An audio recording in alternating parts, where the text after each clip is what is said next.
Let's look at multiplying fractions first pictorially.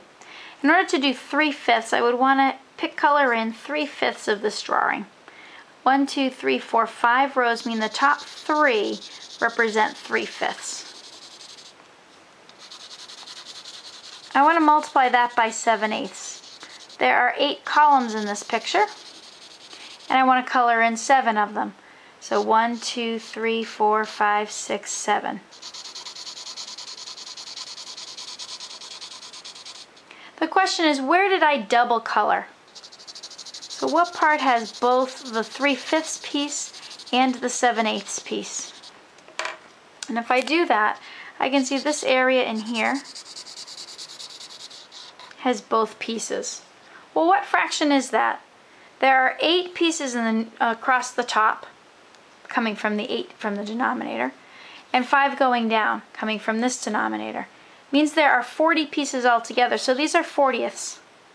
Of the 40ths, how many are colored in? Well, I colored in 3 rows by 7 columns, based on my numerators. 21 40ths. We can see that the answer to this problem, of 21 40ths, can be gotten without drawing the picture. Simply multiply across. 3 times 7 is 21, 5 times 8 is 40. Sometimes the problems are more complicated, like the second problem here. In order to do this problem, I don't want to multiply 42 times 40 and 60 times 56. Those numbers would be too large and I could probably simplify. I can think in my head that this is the same as 42 times 40 over 60 times 56. But I want to pull out forms of 1, divide out forms of 1. I notice the 40 and the 60, or I can think of them back here, both have a factor of 20. If I divide by 20 20ths, I would have 2 and 3 left over. Pulling 20 out of the numerator and the denominator leaves me only with a factor of 2 and 3.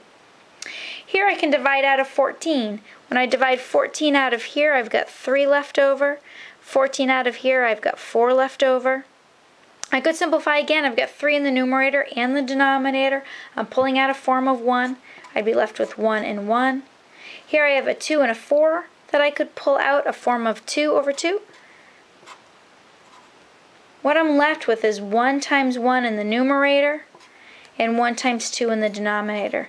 This crazy looking problem is just equivalent to 1/2 because I pulled out my forms of 1. In this last problem, I want to remember to make them in proper fractions first. 3 plus 2 more would be 5/3. This is 15 plus 3 more is 18/5. Again, I can cancel, divide out 5/5, divide here by 3/3. I'm left with 6 over 1, or 6 whole.